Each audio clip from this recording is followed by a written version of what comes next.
I think it's safe to say that it's done, at least for now.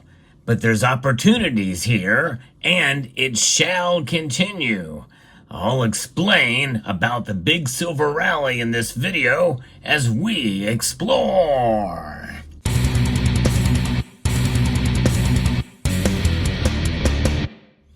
Yeah, it was an exciting time for a couple of months here. From March to about the end of May, the beginning of June here, we did see silver climb up fairly dramatically. And it's been an exciting run.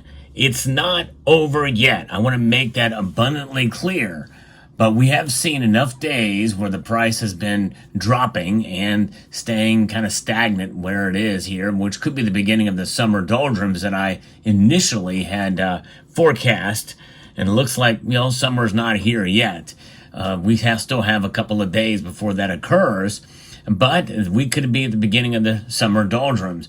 And this is somewhat of the case that we see usually every summer, where the price kind of just hangs around and stays fairly low. But there's reasons to celebrate here. But let me first tell you what happened to the markets today, because we did see silver and gold fall, continuing declines that we saw earlier in our Sunday night market watch. For those of you who are interested, every Sunday night we meet here on this channel for a live stream where we cover the markets as they open up in Asia. It's an exciting time. We usually have a good time watching the markets move. Sometimes it can be rather boring in terms of the move of silver and gold's price. Other times it can be very, very exciting. But no matter what the markets do, we always have a good time there. So I hope you will join me. I'm the only channel that does it where we do look at the markets. But silver is down. It's down only 12 cents today, a 0.41% decrease. So not a massive move. Still well above $29 an ounce, and that is where that's what I'm going to focus on here later in the video. Gold is down half a percentage point. It's down more on a percentage basis, which is unusual. Down $12.90 to $2,320.90. And this has widened the gold to silver ratio a bit, slightly, 78.88 right now. So essentially what's going on is this big bull run that we saw from March to May, with well over a 20%, almost a 30% rise in silver's price, to scale back somewhat. But it is pretty amazing to see what's been happening. But it has stalled now. And that first bullish target would have been around the $34.70 mark. We didn't get near there, but that was kind of the target that some of the technical analysts were looking for. And silver experienced an excessive number of speculators betting on the long side, which led to this bull run here. And this is in the silver futures market. So now we're seeing some of that shift a bit, consensus. And we saw some of that occur with the 2011 rally as well, as that occurred, as with speculators' participation in that. And no consensus among a long setup among speculators for the long run there. And this is something that is what's happening now. The consensus is that they're giving up. They've been hit undoubtedly during these days with larger, essentially red candles, is what Investing Haven's talking about here. It's a futures market indicator. The leverage is insane when holding figures, so 5% one-day decline was a tremendous effect on a portfolio holding silver long futures. But remember, we saw it decline almost 7% in one day. That was a massive blow. So they kind of just put a halt on that bull run. And so they're very nervous. It's too early really to get excited as far as what's going to head out. I still think we're going to see $35 silver this year. And that's my new kind of prediction by the end of the year. We've already surpassed my prior prediction of $28, but I think we may see $35. I still believe that. And it's too early to get excited, but speculators leaving the arena is a prerequisite for silver to move higher. So that's just it. It's seeing what's happening, especially with silver demand and dwindling supplies in the COMEX and LBMA. If that continues, and we start to see that gap between the eastern and western markets, because remember, silver still trading well above $30 in the Shanghai Gold Exchange. And that's not something a lot of people talk about, but I've discussed it on this channel. And we see it trading in the $32 range, with silver trading here well under 30, in the $29 range. That tells you something. That means there's something awry, something amiss here, because those numbers do not include VAT and the taxes that are easily charged in some of those countries.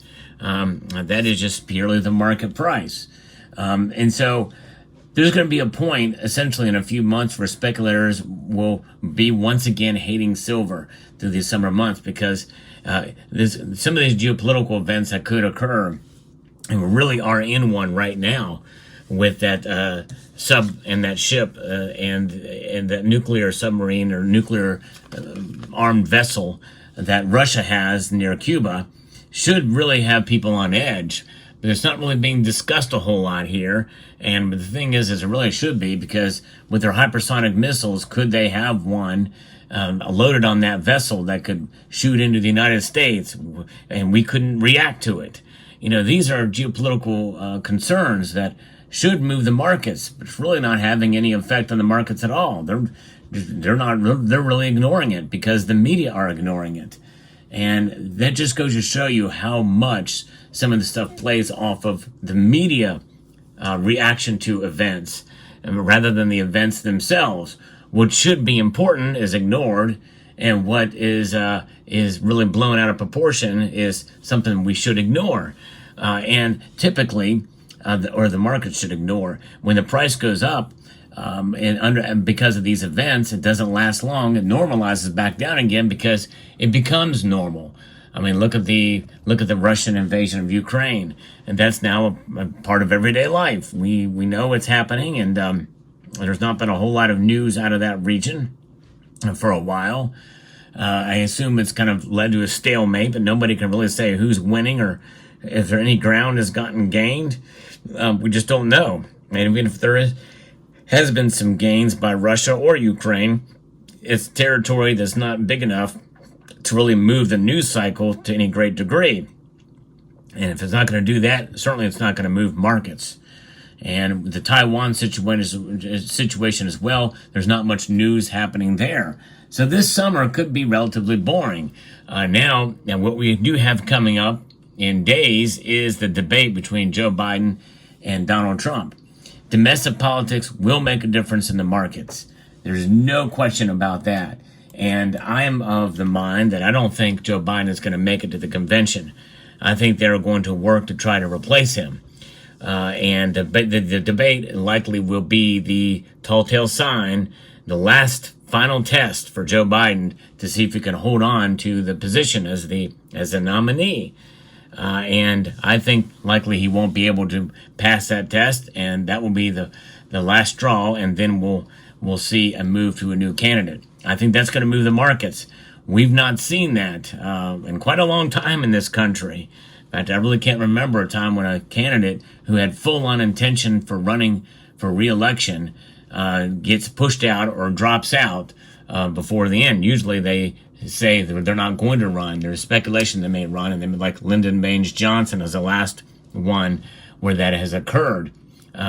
So there's a lot of things, parts of history we've not really seen before, and it is a very serious situation.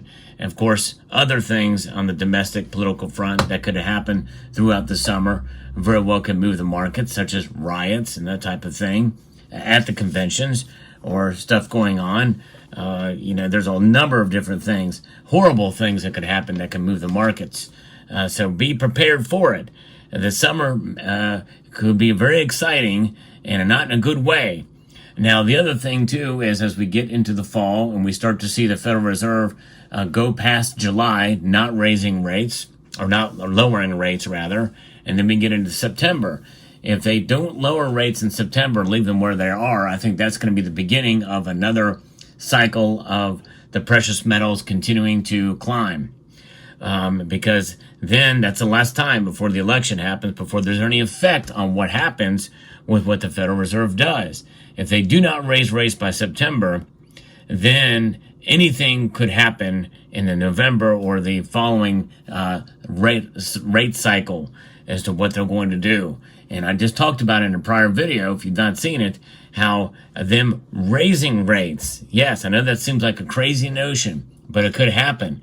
And they could do it on purpose, to purposely, really, in a sense, destroy the economy, if you will, depending on who wins the election. That's all I'll say about that, but it's fascinating things. But I think that after September, really, no matter what happens, I think we're going to see silver and gold start to climb again. But it may take until then, barring any unforeseen circumstance that could cause the metals to rise. We may be at the beginning of the summer doldrums. Again, what does that mean? That means that silver likely could fall another $1, maybe another $2 from where it is now. Likely not going to go back above $31 during this time. So I think it's a range between maybe 28 and 27.50 all the way up to 31 is the summer doldrums. And then after that, I think we're going to start to see it go up, and I think we'll probably see $35 by the end of the year. I'm sticking with that prediction. I could be wrong, but we'll see how it plays out. Don't take my predictions for any kind of hints on whether to buy or not. Anything could happen. It's just really speculation on all of our parts. It's just interesting, but some of us, we provide some guesses based off of our what we know about the markets. We pay attention to what goes on in the world and what's going on with the supply chain. All kinds of different things will play a role in effect. Some things will come out of left field that will move the prices one way or another. So all things to consider. But there you have it. Let me know what your thoughts are down in the comments section below. Hope you found this video informative, insightful, and educational. Would like to extend a multitude of gratitude to each and every one of you for taking the time to watch, and to encourage you to please rate, share, comment, and subscribe.